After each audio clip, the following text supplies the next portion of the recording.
Graças a Deus, irmãos. Pouca gente está vivo. Louvo a Deus pela oportunidade de estar com os irmãos mais uma vez, podermos estudar novamente a palavra do Senhor. Como o pastor falou ontem, nós estudamos o Salmo 22 e eu me propus a trabalhar com os irmãos essa trilogia sobre Cristo, nos Salmos 22, 23 e 24.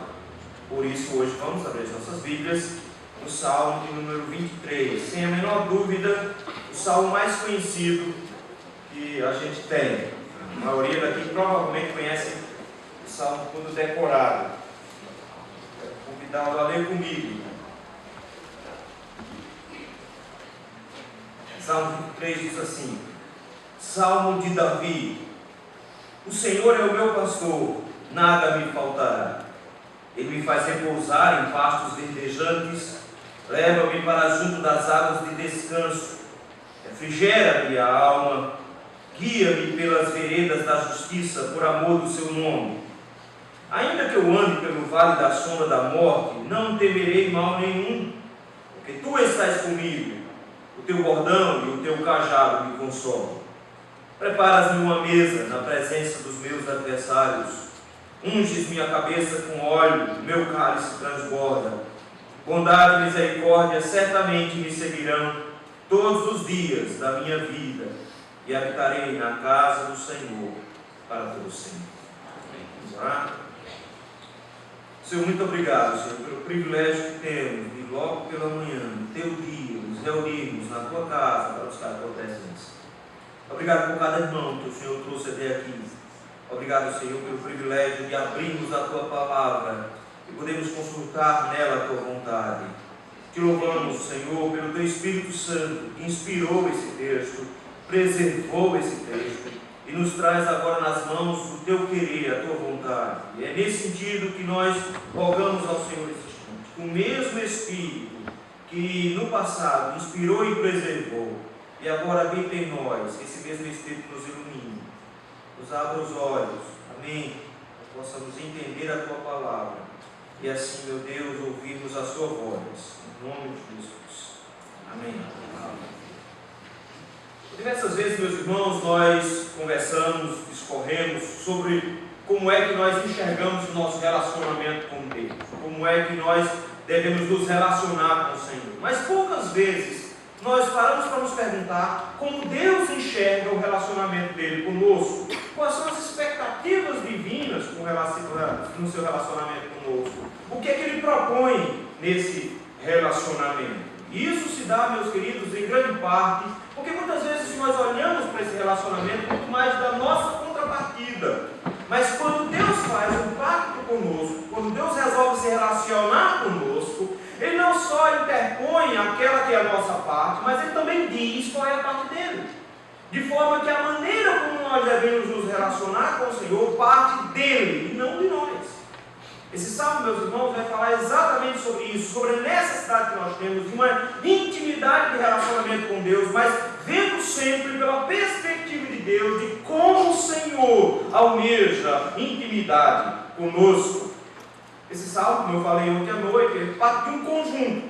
Esses 3 salmos foram escritos por Davi, falando exatamente sobre Jesus Cristo. Em primeiro lugar, um Cristo que é humilhado e morto, mas também ressurreto, Salmo 22. Um Cristo que cuida de nós e tem intimidade conosco, Salmo 23. Um Cristo glorioso e vencedor, que ama e ampara e cuida da sua igreja, Salmo número 24. O Salmo 23, meus irmãos, por ser muito conhecido de todos nós, em muitos sentidos, nos perde a significação. Porque de alguma forma, porque a gente já conhece muito, a gente acha que já tem todo o conhecimento sobre ele. Mas isso aqui é uma mina, e é riquíssimo, mas muitas vezes nós perdemos o significado por falta de proximidade. Davi escreve esse salmo de forma muito óbvia, tirando do seu contexto. Ele foi pastor de ovelhas a vida inteira. E eu tive o privilégio de, na minha adolescência, também ser. Eu não sou recifense, não sou nem pernambucano, eu sou paraibano. E não só paraibano, eu sou sertanejo. Eu sou da cidade de Pombal, lá no interior da Paraíba. Na verdade, eu sou de uma cidadezinha menor ainda, do lado de Pombal, chamada São Bentinho. Cidade de primeira, porque quando você coloca a segunda, já saiu da cidade. Tem 3 quebra-molas, é sério. Tem 3 quebra-molas. E eu passei minha infância e parte da juventude trabalhando com ovelhas. Eu cuidava de ovelhas. Eu tinha um pequeno rebanho de 20 e poucas cabeças. E é incrível como Davi pega toda a experiência que ele possui com esses animais e chega agora e coloca, não ele como um pastor, mas ele olha para Deus como pastor. Mas o Salmo não trata só do texto como pastor, porque ninguém faz um prepara uma mesa para uma ovelha, versículo 5. Ninguém serve vinho para a ovelha, versículo 5. Então, na verdade, o Salmo não está tratando somente sobre Cristo como bom pastor, como está no título aí do Salmo. Mas ele está, na verdade, trazendo uma progressão da intimidade, do relacionamento que o povo de Deus tem com o Senhor e da perspectiva de como Deus enxerga e se compromete nesse relacionamento de intimidade. Então é nessa perspectiva que eu gostaria de convidar os irmãos para ver exatamente isso, a intimidade com o Senhor. Pelo menos 2 imagens aqui dessa intimidade. A primeira é do cuidado do Senhor como um pastor para com as suas ovelhas. Versículo 1, todo mundo sabe decorar. O Senhor é o meu pastor, nada me faltará. A palavra Senhor aí, meus irmãos, na sua Bíblia, provavelmente está em caixa alta, todas as letras maiúsculas. É porque Davi escolhe especificamente o nome de Deus da aliança. O nome do Senhor, que era impronunciável. E que por isso mesmo aqui ele está dizendo que esse salmo não é direcionado a outras pessoas a não ser da própria igreja do Senhor. Esse salmo é direcionado ao povo de Deus. É o povo de Deus que tem o direito de se apropriar do que está nesse salmo. Não os que estão de fora. Esse salmo é para o povo da aliança. Mas esse salmo, meus irmãos, revela a intimidade pela quantidade de vezes, por exemplo, que ele vai falar dele próprio. 17 vezes o autor faz referência a si mesmo. Em 13 vezes dessa referência, diz respeito à forma como ele se relaciona com Deus. Então, mesmo sendo um salmo culto, ele quer falar do Deus com quem ele se relaciona. É por isso que, de cara, ele já traz agora dizendo que ele é o pastor dele. Que o Senhor é o pastor dele. Mas não é um pastor de forma coletiva. Ele diz, não, ele é o meu pastor. De forma que ele não traz de forma impessoal o salmo. Pelo contrário, o salmo é extremamente íntimo. Ele diz, ele é o meu pastor. Mas a segunda parte do salmo, eu gostaria que você me permitisse uma segunda interpretação. Eu sei que você gosta da sua versão de Almeida, mas eu gostaria de propor para você uma nova significação aqui para o texto. Porque a palavra traduzida aí por nada é a palavra hebraica para não. E quando a gente está trabalhando com a tradução, geralmente existem algumas palavras que têm um significado primário e depois têm um significado secundários. Na palavra usada aqui, o significado secundário é nada. A palavra tem como significado primário não. Mas eu sei, pastor, que os versículos 2 em diante falam das coisas. Então, necessariamente, a gente espera que o versículo 1 esteja falando de coisas também. Mas eu proponho para você ouvir o versículo 1, não mais com a palavra nada, mas agora com a palavra não.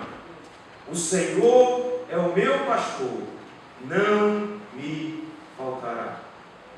O que o salmista está dizendo, meus irmãos, não é que as coisas não faltam. Ele não está dizendo que não vai faltar as coisas, porque afinal de contas, o que a Bíblia nos diz é que falta tudo. O que a Bíblia nos diz é que nós teremos muitas aflições, que nós teremos muitos sofrimentos. Se o próprio pastor que foi Cristo passou por sofrimento, nasceu pobre, ele tinha o direito de escolher nascer rico. Ele passou por dificuldades até desde o seu nascimento, em toda a sua vida. Passou necessidades. Ele mesmo disse que todo mundo tem onde dormir. O filho do homem tem onde colocar a cabeça. Até raposa tem onde se esconder. O filho do homem não tem. Ele teve todas as necessidades. Tudo lhe faltou. Mas o grande princípio que Davi coloca aqui é que a confiança dos eleitos do Senhor, dos servos do Senhor, das suas ovelhas, não está nas circunstâncias. Mas a confiança está no fato de que nós temos um pastor que é tão presente, que nada vai nos estar ausente. Nós não precisamos de mais nada. É de forma tão bondosa. Ele cuida de nós nos mínimos detalhes. Ele conhece cada uma das nossas necessidades. Ele sabe exatamente do que nós precisamos. E como um pastor dedicado, que está sempre presente ao lado das suas ovelhas, Ele, sabendo as necessidades, as atende individualmente. Veja o versículo número 2. Ele me faz repousar em pastos verdejantes. Naquele período, Davi pastoreava ovelhas, não existia limites de território, não existia cerca de fazenda. E o que se fazia, na verdade, era pegar o rebanho e sair levando o rebanho como um imigrante, de pasto em pasto. Então você pegava o seu rebanho e saía levando, e tentando encontrar pastagem. É uma região desértica, seca, difícil encontrar pastagem. Mas eles saíam com o rebanho pelos campos e tentando encontrar. E o pior é que ovelha é um bicho chato. É extremamente exigente. Bode não, bode é tranquilo. Quando você solta ele no meio do mato, ele se vira. Ele sobe em cima da árvore, ele come a folha, quando não tem mais folha, ele raspa o caule, ele cava o chão e arranca a raiz, ele se vira. Ovelha não. Ovelha você pega um capim desse tamanho e coloca lá, ele come só a pontinha. Deixa o talo todinho inteiro, não come não. Não sei se você sabe, mas ovelha não tem dente na parte superior, só tem dente na parte inferior. A boca dela parece boca de bebê. E ela, o que ela faz? Ela pega o capim no chão e prende os dentes de baixo na gengiva e dá um soco. Nesse soco, os dentes de baixo cortam o capim, então ele só fica pegando só as pontinhas. Ela não cava muito não, ela pega só as pontinhas ali. Extremamente exigente, chato para comer. Você coloca a comida, ela vai lá cheia e sai, não vai comer. Aí ele chega e diz: o Senhor conhece as minhas necessidades alimentares. E Ele vai me buscar pastos verdejantes.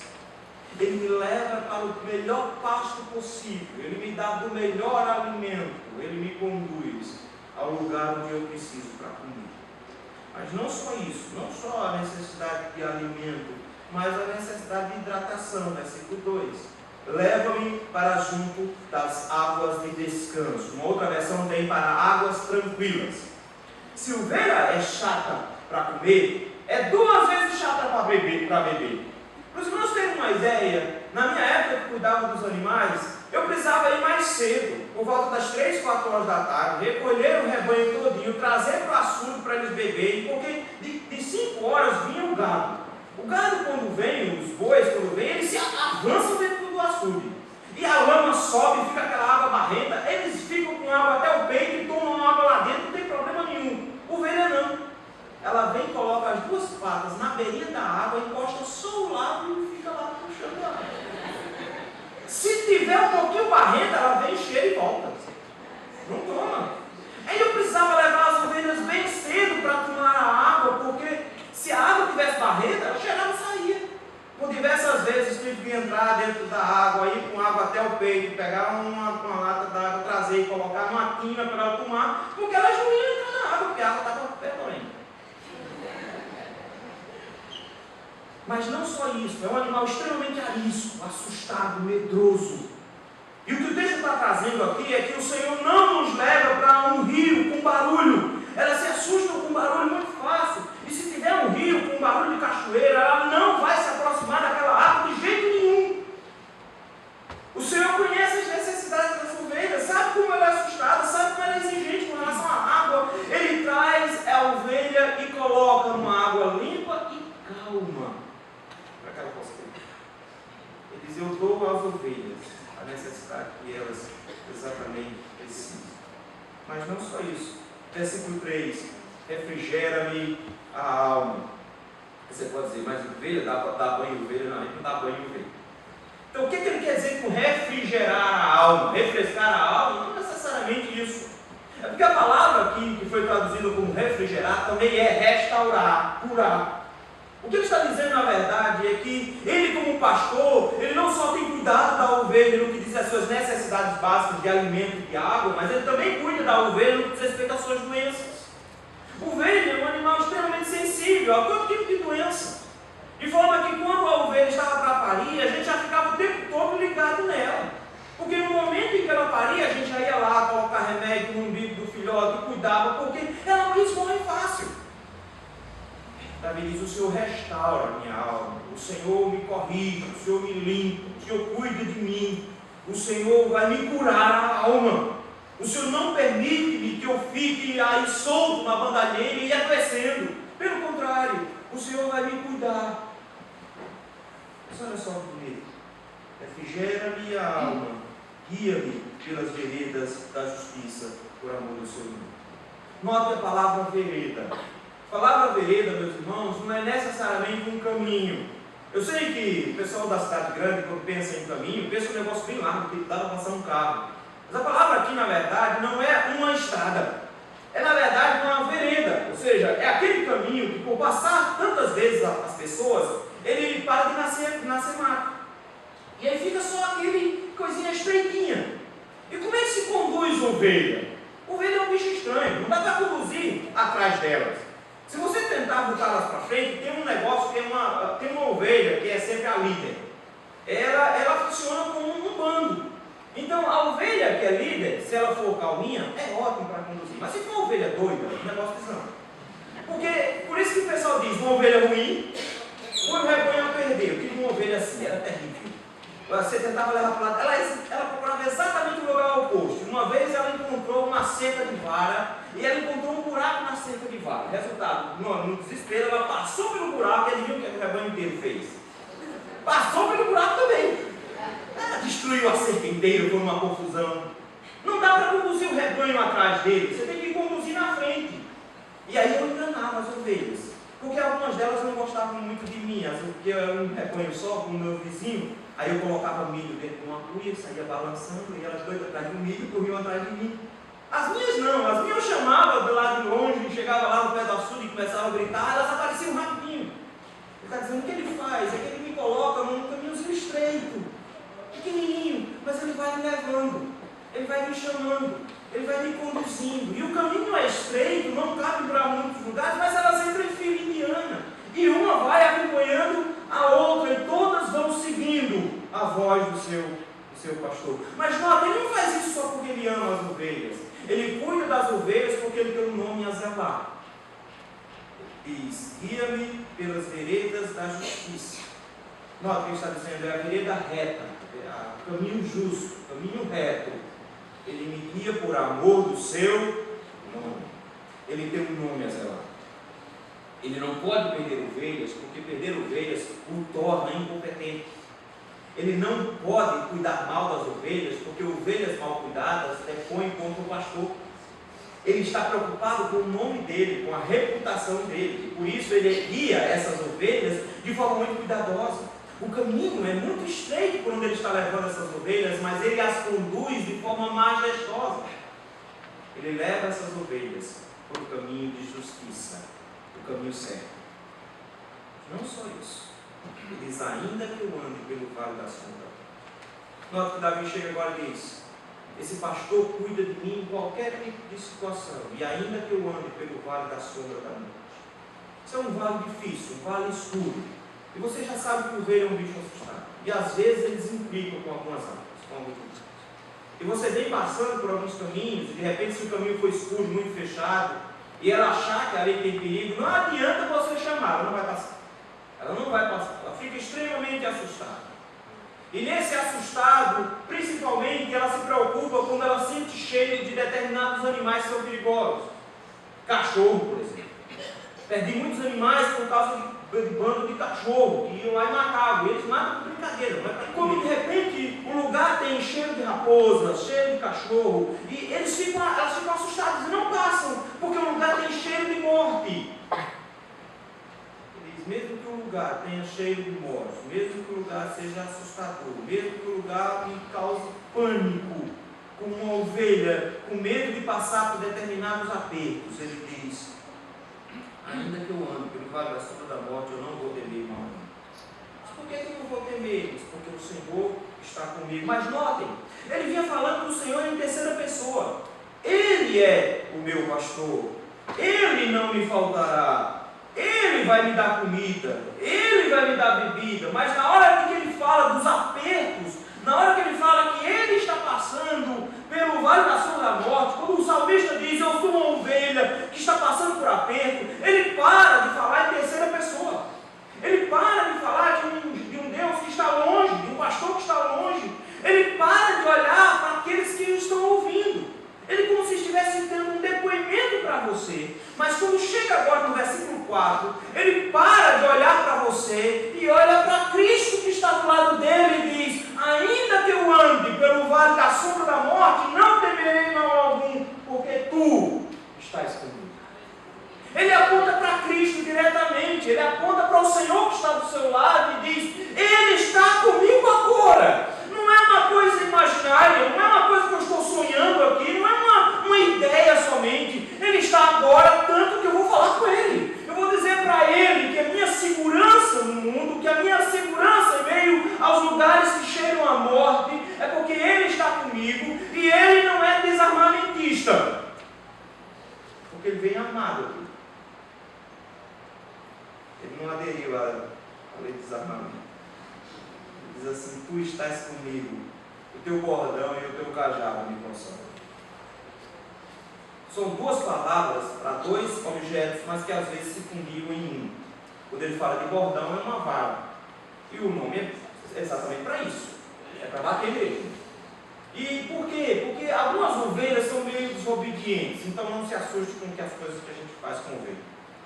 Geralmente quando a ovelha dá um pouco de trabalho, a gente coloca uma canga no pescoço dela. Pega um pau assim virado, coloca no pescoço dela, passa outro aqui e aí pronto, ela para de passar pelos arames e tentar fugir. Mas às vezes a ovelha é incorrigível e ela faz coisas ruins dele. E aí o que você faz? Você pega uma vara e dá uma lapada na perna dela. Bate com força mesmo. Aí ela passa mancando uns 2, 3 dias. Como ela está mancando, ela para de andar na frente. Como ela para de andar na frente, o rebanho não mais a segue. O rebanho passa a andar, ela passa a andar lá atrás e o rebanho encontra uma outra ovelha para guiar. E ela começa a andar lá atrás, mancando, mas é melhor uma ovelha mancando do que uma ovelha morta. Então, ela vai lá atrás mancando. Às vezes, ela é muito insistente, que até mancando ela faz o mal. Aí a pancada é um pouco maior. Às vezes a gente até quebra a perna e depois enfaixa. Porque aí ela com a perna quebrada, mesmo enfaixada, ela vai andar agora só com 3 pernas, então ela anda mais devagar. Mas às vezes ela é tão chupando manga, que nem assim. Meu avô tinha uma tática terrível. Meu avô cortava o tendão da perna para cima. Aí você pode dizer: mas ela vai ficar aleijada pro resto da vida. É melhor uma ovelha aleijada pro resto da vida do que um rebanho inteiro num despenhadeiro. Ela agora vai para o resto da vida andar lá atrás. E para isso que serve a vara. Às vezes para quebrar a perna, para dar uma pancada forte. Não é bater na cabeça. Bater na cabeça da ovelha não faz diferença nenhuma. Não é bater nos quartos, ela tem gordura demais nos quartos. Não faz diferença nenhuma. É bater nas canelas, para ela andar devagar. Para ela não prejudicar as outras. Ele diz: mesmo que eu esteja andando num lugar difícil, assustador, ele vai bater em mim. E o fato dele bater em mim é extremamente consolador, porque ele está pensando no rebanho dele todo. Mas o outro objeto, o cajado, é diferente. Você pega uma vara ainda verde, bem maleável, e começa a esquentar um dos pontos na fogueira. Vai esquentando e vai envergando. E à medida que ela vai esfriando, ela vai ficando naquela forma. Então você faz uma espécie de anzol. E aí o que acontece? Essa vara, na verdade, é para resgate. Porque a ovelha é um bicho esquisito, ele cai em buracos. Uma vez nós encontramos uma, 3 dias depois, ela ficou pendurada numa árvore. E elas caem em buracos terríveis. E a região onde eu pastoreava as minhas ovelhas era numa serra, então o que mais tinha era despenhadeira. Eu despeitava lá de cima. E caía em buracos que não dava nem para a gente entrar. Então o que a gente faz? Pega essa vara, empurrava lá embaixo, passa o anzol por debaixo dos braços dela e então só é pescar. Tirar de lá. Ele disse: não me preocupo, porque se eu cair em algum buraco, o cajado do Senhor vai me arrastar de lá de dentro. Ele vai me tirar de lá. Ele vai prender os meus braços, vai me puxar lá de baixo. Ele vai me tirar de qualquer enrascada que eu me meto. Ele diz: eu não preciso ficar com medo das coisas difíceis, dos vales da sombra da morte. Eu não preciso ficar assustado, porque a presença do meu pastor comigo vai me resgatar dos lugares mais assombrosos, dos lugares mais perigosos. E se eu estiver correndo risco, ele vai até me bater. Mas em tudo isso eu sou consolado, porque o meu pastor cuida de mim. Em João capítulo 10, Jesus diz: eu sou o bom pastor. Ele não está falando de outro pastor. ele na verdade contrasta de forma muito dura com os falsos pastores, com esses que na verdade juntam igrejas enormes porque estão interessados em se alimentar do que as ovelhas produzem. Esses são mercenários, eles estão lá para ganhar dinheiro. Eu não, eu sou diferente, eu dou a minha vida pelas ovelhas, e aí é por isso que o Pai me ama porque eu cuido das minhas ovelhas. Ele se arrisca em todos os sentidos. Jesus Cristo, meus irmãos, é o nosso pastor, ele não nos faltará. Em todos os sentidos ele diz: eu cuido de vocês em tudo. Quando ele diz, ele me leva a pastos verdejantes, ele disse: eu sou o pão vivo que desceu do céu, eu sou o alimento verdadeiro, vocês precisam comer a minha carne, eu os alimento. Quando ele diz: eu levo vocês a águas tranquilas, ele diz: eu sou a água da vida, aquele que beber dessa água jamais terá sede. Quando ele diz que está conosco todos os dias, até a consumação dos séculos, eu não preciso temer mais nada, porque até o inferno é um lugar fácil para o cajado do Senhor me tirar. Ele me resgatou lá. Eu estava no império das trevas. Você não estava perto do inferno, você estava dentro dele. E ele te arrastou. É por isso mesmo que agora nós confiamos, porque nós não somos ovelhas soltas, nós não somos ovelhas perdidas, nós não somos ovelhas sem pastor, nós somos ovelhas que são guiadas. Nós acompanhamos o Mestre, nós acompanhamos a Cristo. Ele diz: as minhas ovelhas ouvem a minha voz e me seguem. Ele diz que o caminho é estreito, o caminho é verdade, é por vereda, vai ter cheiro de morte o tempo todo, mas ele me guia, porque ele deu a sua palavra. Aquele que o Pai me dá, ninguém arrebata de minha mão. Ele vai me guiar no caminho da justiça, ele vai me guiar, e mesmo que eu seja ferido no meio do processo, mesmo que eu caia e sofra no meio do processo, ele vai restaurar a minha alma, ele vai curar a minha alma, ele vai fazer com que eu fique renovado para continuar caminhando com ele. Note, meus irmãos, o nível de intimidade que o Senhor quer conosco. Não no sentido de você ficar angustiado, é por isso que ele fica tão ofendido quando você fica ansioso. É por isso que quando lá em Mateus ele diz: não andeis ansiosos de coisa alguma, ele diz: eu fico ofendido porque quem se preocupa com isso são os gentios. São eles que estão preocupados com o que vão comer, são eles que estão preocupados com o que vão vestir, são eles que estão preocupados com a segurança pública, são eles que estão preocupados com essas coisas. Eles se preocupam com isso porque eles não têm pastor, vocês têm. Por que se preocupar com essas coisas? O Senhor nos garantiu um aprisco eterno, o Senhor nos garantiu a vida eterna, Ele vai nos acompanhar, Ele está conosco. Por que eu deveria temer? A ansiedade, o desespero, as angústias vem muito mais da nossa ausência de intimidade do que da ausência do pastor. Nós estamos muito mais preocupados quando olhamos para o lado e deixamos de olhar para o Mestre, olhar para Cristo. A intimidade do Senhor, meus irmãos, se dá quando Ele cuida de nós, como um pastor cuida do seu rebanho. Mas a intimidade do Senhor também se dá quando Ele cuida de nós, como um bom anfitrião cuida daqueles a quem Ele recebe. A partir do versículo de número 5, meus irmãos, a figura muda agora. Agora não é mais ovelha. Mesmo que tenham autores que digam que não, o que acontece aqui é que ele está falando de dar comida para a ovelha, de ungir a cabeça, ele está falando na verdade de tratar a ovelha. Eu não creio que ele esteja fazendo isso, porque afinal de contas o conceito aqui é muito maior. Ele está falando de uma progressão de intimidade, onde no primeiro momento ele diz: não se preocupe, eu cuido de vocês. Eu cuido de vocês e ninguém vai se perder. O Senhor vai levar todos nós pelas suas mãos. Os crentes em Cristo perseveram não pela sua força, mas por causa daquele que os segura, que os sustenta. Mas ele chega agora e diz: mas eu tenho intimidade maior guardada para vocês. Ele vai preparar uma mesa. E a figura aqui, meus irmãos, parece ser de um soldado que está voltando da guerra, de alguém que está numa batalha terrível e que agora vai ser honrado. É por isso mesmo que o texto começa dizendo que ele vai preparar uma mesa na presença dos adversários. Esses homens que são inimigos parecem ser prisioneiros agora e que vão contemplar uma honra sendo oferecida. O Senhor aqui está recebendo alguém para jantar. E nessa recepção, o homenageado é o irmão que está chegando. Ele diz: o Senhor está preparando uma mesa para mim.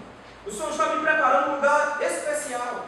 Mas eu quero que você note que a recepção naquela época era muito minuciosa.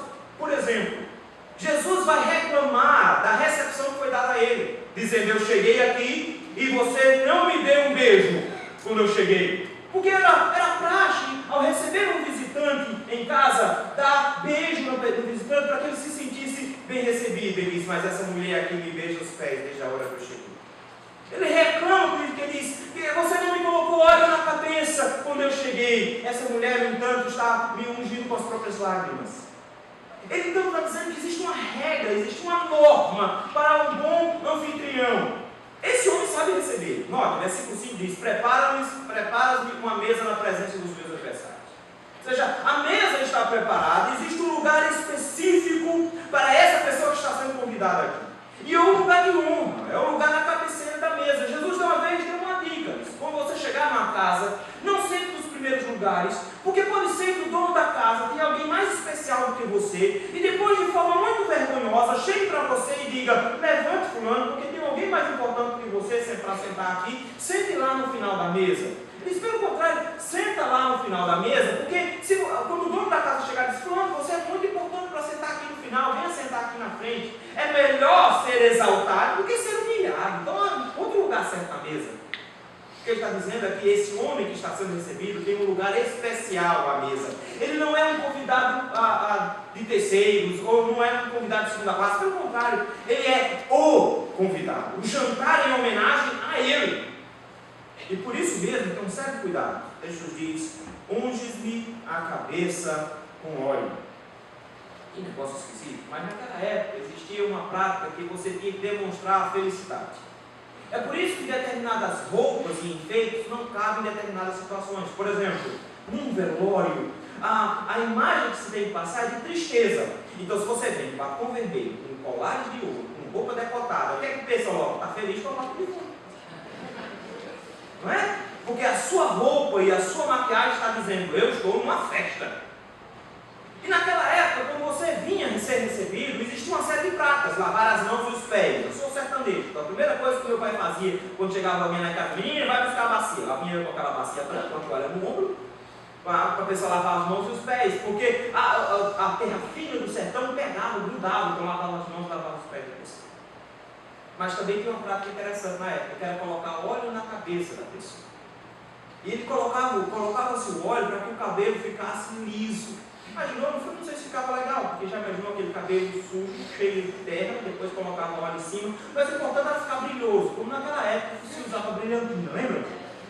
E o pessoal ia com forró, botava brilhantina no cabelo, meia hora depois tinha que aplicar de novo, porque já começava a ficar meio escuro. Mas o importante era brilhar o cabelo. Ele está dizendo que esse homem está sendo recebido aqui com honras. Ele está recebendo óleo na cabeça, ou seja, vai ter uma festa, e ele é honrado. Ele está recebendo o símbolo da alegria. Ele está recebendo o símbolo de que ele é um homenageado. O cabelo dele está brilhando. Não só isso. Ele unge minha cabeça com óleo, o meu cálice transborda. Como é que eu sei que alguém ele é importante numa festa? Aqui no Nordeste, o prato dele está cheio. A gente fica pensando muito nisso, não é? É por isso que quando você for lá para o sertão, se prepare, porque você vai descobrir que tem uma agressão alimentar lá. Você bota o prato, você vai terminando, alguém não pergunta, ele simplesmente chega e joga mais para dentro. É agressão alimentar. Você vai ter que comer mais um pouquinho, porque você é importante. Não, você tem que comer mais. Naquela época era bebida. Então o que acontece? Quando alguém era muito importante numa festa, se escalava um escravo para ficar com a jarra de vinho do lado. Então o que acontecia? O vinho não podia baixar do copo do visitante. Então o cara tomava um gole e o escravo botava mais pouco. O cara tomava outro gole, o escravo terminava de completar. E o escravo ficava ali a noite inteira completando o copo, porque ele não podia ter a sensação de que o copo estava na metade. E era mais importante para o escravo derramar o vinho do que faltar o vinho. Ele está dizendo: sabe o que o senhor faz com o meu cálice? O meu copo não só fica cheio aqui, o meu copo está transbordando. Está dizendo, ele está tendo tanto cuidado comigo, ele está me recebendo de forma tão bonita, ele me recebe na sua casa, faz um jantar em minha homenagem, ele coloca óleo na minha cabeça e fica lá com cuidado para que eu não fique com um copo vazio. Não é suco de uva, não. Mas no versículo 6 eu entendo porque ele está tão cuidadoso comigo. As palavras bondade e misericórdia, meus irmãos, são incríveis aqui. Essas duas palavras são tão complexas, mas tão complexas, que é extremamente difícil traduzir-las. Se você pega uma Bíblia em hebraico, um texto em hebraico, e vai lá numa verbete para pegar essas duas palavras aqui e tentar encontrar o significado, você vai encontrar para mais de 20 significados diferentes para cada uma dessas palavras. Ela é extremamente complexa, é tanto que as duas se confundem. Às vezes elas são chamadas de fidelidade, às vezes elas são chamadas de bondade, porque elas confundem quem Deus é com o que Deus faz. É o princípio que Deus é bom e Ele faz bondade. Mas essas duas palavras não são usadas para todo mundo. Essas são as duas palavras da aliança. São as duas palavras que Deus escolheu para usar no seu relacionamento com o seu povo. Ele está dizendo, eu os convido para a minha casa, eu os convido para jantar comigo, eu os convido para ficar do meu lado, para poder compartilhar a mesa comigo. Mas de repente o salmista chega lá e diz, mas se expande essa bondade do Senhor, porque a bondade e a misericórdia do Senhor agora me acompanham. E não me acompanham por alguns dias, o texto diz que elas certamente me seguirão todos os dias da minha vida. E com a palavra certamente me seguirão, você pode pensar assim, elas estão atrás de mim de vez em quando. Mas a palavra aqui é muito mais forte. O verbo que ele usa aqui para seguir é extremamente forte, traz a ideia de perseguir, de calcar os pés. Ele está dizendo, por mais que você corra, por mais que você fuja, a bondade e a misericórdia do Senhor vai te pegar. Ela vai te alcançar. Ela vai chegar junto de você. Ela vai te segurar. Não importa onde os crentes estejam, a bondade do Senhor os acompanha. A intimidade do Senhor se aprofunda aqui em tal nível, que o Senhor nos diz que Ele vai cuidar de nós, Ele vai nos trazer para a sua casa, e ao estarmos na sua casa, na sua mesa, nós temos a certeza de que as palavras que nos garantem a vida eterna estarão conosco todos os dias da nossa vida. E quando eu morrer, vai ficar melhor. No final do versículo 6 ele diz, e habitarei na casa do Senhor. Tem uma notícia bonita aqui. Porque o Salmo começou no versículo 5, dizendo que você é um convidado VIP. Que você é um convidado especial. Que você está sendo muito bem cuidado nessa casa. Mas o Salmo termina dizendo que você recebeu uma última notícia como convidado. O dono da casa acaba de adotar você. Você não só agora vai frequentar a casa. O texto nos diz que quando tudo acabar, quando a vida encerrar, a bondade e a misericórdia do Senhor me segurou esse tempo todo, me acompanhou o tempo todo, de forma que eu não vou me perder. No final das contas, quando eu chegar à morte, ele diz, aí eu vou morar com ele. Aí eu vou habitar na casa do Senhor. Davi não está dizendo que quer morar no templo. Ele não é um levita, ele sabe que ele não vai morar lá. Mas ele sabe que é melhor. E ele enxerga o templo, ele enxerga o tabernáculo e diz, o que eu quero na verdade não é morar ao lado do Senhor e frequentar a casa dele. O que eu quero na verdade é morar com ele. E no final das contas, a intimidade do Senhor será muito maior. Eu vou morar com ele. É por isso que Jesus nos diz em João capítulo 14, não se turbe o vosso coração. Crede em Deus, crede também em mim. Na casa do meu pai há muitas moradas. Aí a gente fica pensando no condomínio de luxo, não é? É por isso que os crentes ficam pensando assim, pai, vamos mandar tijolo para o céu, que é para construir uma casa grande. Porque morar na favela do céu ninguém merece, né? Aí de repente quer uma mansão no centro da praça, de frente para o mar de vidro, com a árvore da vida assim do lado, para quando abrir já bater de frente para Jesus. É assim que a gente quer, cara, mas não é isso. Quando ele disse lá na casa do meu pai há muitas moradas, ele não estava dizendo na casa do meu pai tem muitas casas. Ele está dizendo na casa do meu pai tem muitos quartos. Você vai morar na casa dele. Não é na sua casa para frequentar a dele. Você vai morar com ele. É um filho morando na casa do pai. É usufruir da mesa quando todo mundo janta junto, toda vez. É estar com ele o tempo todo. É morar na casa dele. Ele está dizendo aqui, no final das contas, a bondade e a misericórdia do Senhor vão nos sustentar de forma tão magnífica, porque quando chegar a morte, eu vou morar com o Senhor. O céu é bom, meus irmãos, não porque a gente vai parar de sofrer. O céu é bom não porque o aleijado vai andar, porque o cego vai ver. O céu não é bom por causa disso. O céu é bom porque Cristo está lá e nós vamos morar com Ele. É por isso que o céu é magnífico. E Ele diz, eu vou habitar na casa do Senhor todos os dias da minha vida. Não é no pátio, não é no santuário, no santo lugar. Ele está dizendo, eu vou entrar no Santo dos Santos, lá onde fica a arca do Senhor. É por isso que o Santo dos Santos é quadrado. E a nova Jerusalém que desce do céu em Apocalipse, ela também é quadrada. É lá onde o Senhor mora, e é lá onde eu vou morar também. Eu vou morar no Santo dos Santos. Eu vou ter a presença do Senhor em meio a querubins, 24 horas por dia. Eu vou habitar na presença do meu Deus. Esse é o mais alto nível de intimidade. Não é só agora ser cuidado pelo Senhor. Não é só agora ser convidado pelo Senhor. Agora é ser adotado pelo Senhor e morar com Ele para sempre. Essa é a intimidade que Deus deseja para nós. Ele não quer só, meu irmão, te encontrar de vez em quando. Ele não quer bater só um papo contigo de vez em quando lá no praça, lá no céu. Ele não quer ficar simplesmente passando por você e dando bom dia. Ele quer o mais alto nível de intimidade possível. Ele quer ter um relacionamento com o Pai com você. Ele quer que você o encontre e o ame e seja amado por Ele por toda a vida. Os irmãos, em Cristo, por isso que se apresenta. Ele disse, eis que estou convosco todos os dias até a consumação dos séculos. Ele estava dizendo que Ele é a bondade e a misericórdia de Deus. Ele é a personificação disso. Que Ele estará conosco todos os dias. Que Ele é o que nos garante o sustento. Que Ele é que nos garante a vida eterna.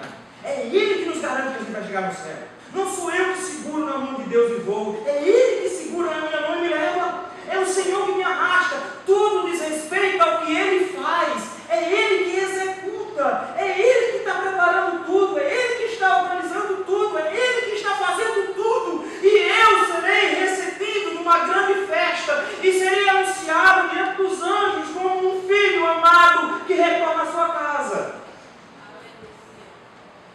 Ele nos espera ansioso para que estejamos todos com Ele.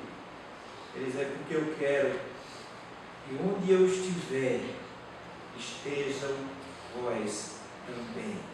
Eu sou um pai que quer os filhos todos juntos.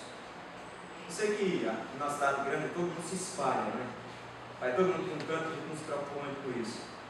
No sertão fica todo mundo ali juntado. Todo mundo se metendo na vida um do outro, aquela confusão, mas ninguém sai de perto do outro. Fica lá. E quando o pai dá um grito, não interessa quantos anos você tenha. Minha mãe, uma vez eu fiz isso. Ela é baixinha, tem 1,5 mais ou menos. Cheguei perto dela, tá, olhando para mim, me sentindo alto. Cheguei para ela e fiz, olha, eu passei por de você. Ela fez, o papo passou de mim é puro. A barba pode bater no meio da canela, mas o cipó ainda bate nas costas. Simples assim. E todo mundo fica junto. Ele diz, nós seremos a família do Senhor, morando com Ele, para todos sempre. É isso que Cristo quer de nós, meus filhos. Não sei que tipo de intimidade você tem com o Senhor. Não sei que tipo de intimidade estão vendendo para você no que diz respeito ao Senhor. Eu não sei que nível de intimidade você quer do Senhor. Talvez você queira ficar no nível básico. Do tipo, não, Senhor, eu quero comida e bebida. Se o Senhor me sustentar, me der algumas coisinhas nessa vida, se o Senhor me der um carro para andar, para não ficar na inclusão, porque isso é difícil, tá bom para mim. Tá ótimo. Se eu não precisar morar debaixo da ponte, o Senhor está cuidando de mim, eu estou muito feliz nisso. Se o Senhor me der, eu vou ficar chateado. Mas, se o Senhor me der, não sei se o nível de intimidade que você tem com o Senhor é esse, mas se for, é terrível. Se nossa esperança se limita a essa vida, nós somos os mais miseráveis de todos os homens. Nós não somos materialistas, pelo contrário, nós não amamos as coisas, nós amamos o Senhor.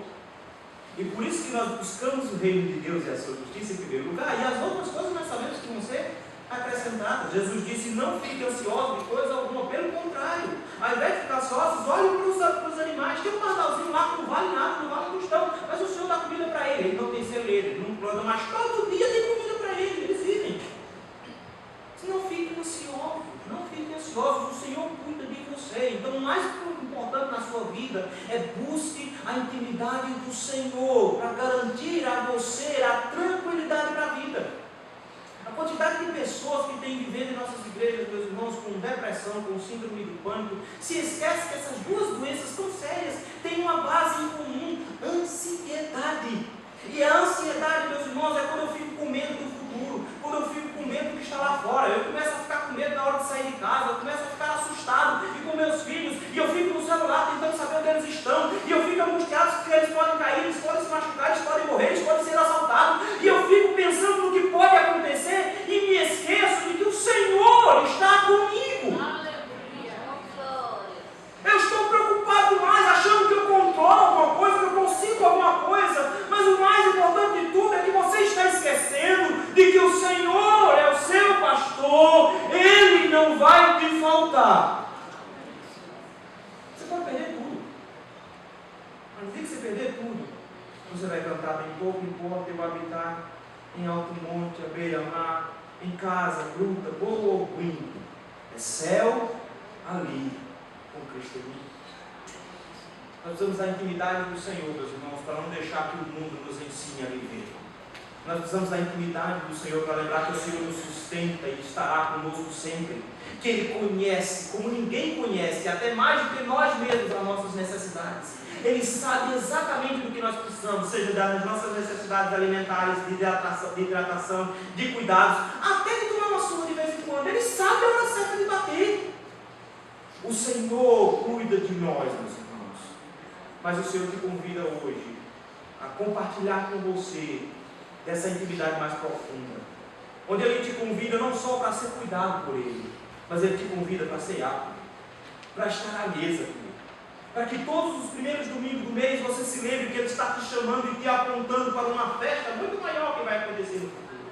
Ele está te lembrando de que o que Ele já fez é suficiente para te levar e te receber, e que naquele dia Ele será o grande anfitrião, e que no abrir e fechar de olhos, no ressoar da última trombeta, veremos o Senhor nas nuvens. Mas o texto nos diz que Ele não pisará esse chão, ficará lá. O que Ele está esperando? Os anjos recolherão os seus servos e virão anjos para nos levar, meus irmãos. Não é porque a gente está pesado, porque a gente precisa de 2 anjos, mas é porque uma noiva precisa de companhia para encontrar o noivo. Nós seremos levados até nos encontrarmos com Ele, porque Ele quer entrar de forma triunfal com a sua igreja, para que todos vejam a igreja perseguida, agora ressurreta, gloriosa e bonita. A noiva que era feinha, agora era vestida toda de dourado, com joias belíssimas, sendo apresentada ao mundo e dizendo: olha minha noiva, ela venceu. Eu estou recebendo ela para entrar em casa agora. Os outros ficam de fora, eu só me importo com ela. E Ele volta com a sua noiva, com o seu recanto, para jantar com ela. E aí vai o mais alto nível de intimidade. Não precisamos mais voltar para casa, nós já estaremos em casa. E aí nós teremos a intimidade. É essa intimidade que nós queremos conseguir. Qualquer coisa menor do que isso é desperdiçar o Senhor. Qualquer coisa menos que isso será não entender o nível de intimidade que o Senhor quer conosco. Nós não queremos as bênçãos, nós queremos Deus, nós queremos a Cristo. O Senhor nos convida hoje a almejarmos morar na casa do Pai. Que o Senhor nos abençoe.